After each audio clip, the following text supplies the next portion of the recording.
பிரம்மாவிற்கு வேதங்களை உபதேசித்த அரங்கநாதன் பள்ளி கொண்டிருக்கும் அற்புத திருத்தலம்தான் ஆதி திருவரங்கம்.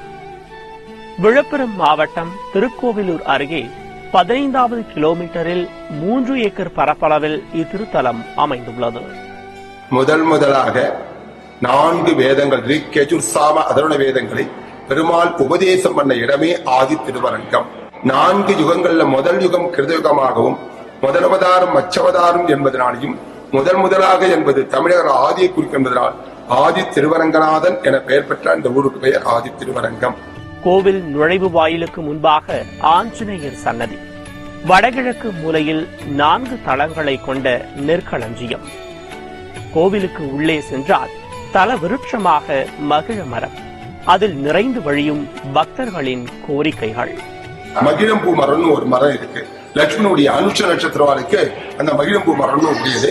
அது லட்சுமிக்கு நேராவே இருக்கா, அவருடைய பார்வை படுற மாதிரி இருக்கு. அந்த இடத்துல நம்மளுக்கு கல்யாணம் ஆகிறதுனாலும் புத்திர பாக்கி குழந்தை பாக்கி இல்லைனாலும் அங்க வேண்டி அங்க தொட்டில் கட்டு போனா அதிசீக்கிர சந்தான பாக்கி. இது கண்கட்ட பலன்.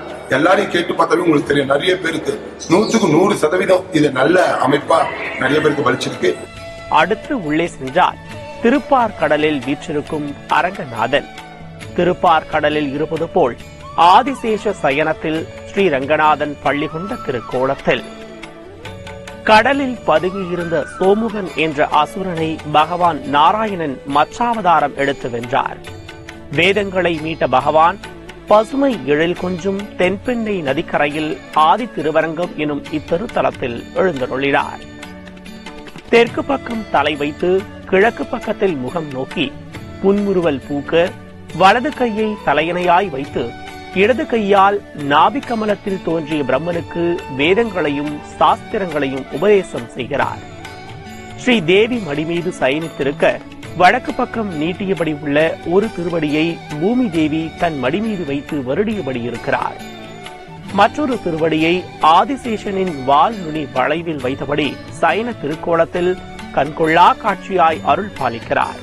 அருகில் ஆஞ்சநேயரும் அருள் தருகிறார். பெருமாள் சன்னதிக்கு தெற்கே தாயார் ரங்கநாச்சியார் அற்புத அலங்காரத்தில் பக்தர்களுக்கு அருள் பாலிக்கிறார். இவை தவிர வரதராஜ பெருமாள் சன்னதி, வேதாந்த தேசிகர் சன்னதி, ராமர் பட்டாபிஷேக சன்னதி, அரங்கநாத பெருமாளின் திருவடிகள், துர்கை சன்னதி, சக்கரத்தாழ்வார் சன்னதி மற்றும் பரமபத வாசல் ஆகியவை பக்தர்களின் பக்தி உணர்வை மேலோங்க வைக்கிறது. இத்தனை சிறப்புமிக்க ஆதி திருவரங்கம் 108 வைணவ திவ்ய தேசங்களில் கணக்கில் வராவிட்டாலும் வேத புராணங்களில் கூறப்பட்டுள்ளது. இங்குள்ள பெருமாளை தரிசித்தால் 108 வைணவ திவ்ய தேசங்களுக்கும் சென்று வந்த பாக்கியம் கிட்டும். பக்தர்களின் வேண்டுதலை உடனடியாக நிறைவேற்றும் பிரார்த்தனை தலமாக விளங்கும் பெருமானின் நீண்ட நெடிய அழகிய கோலத்தை காண நாமும் குடும்பத்துடன் ஆதி திருவரங்கம் செல்லலாமே. தமிழ்நாட்டில் பெரிய கோயில்கள் பல இருந்தாலும் பெரிய பெருமாள் ஆதி திருவரங்கடியே சாரும் திருச்சி ஸ்ரீரங்கரங்கநாதருக்கும் முதன்மை பெற்ற ஸ்தலம். பிராப்தம் இருந்தால் மட்டுமே சேவிக்க முடியும்.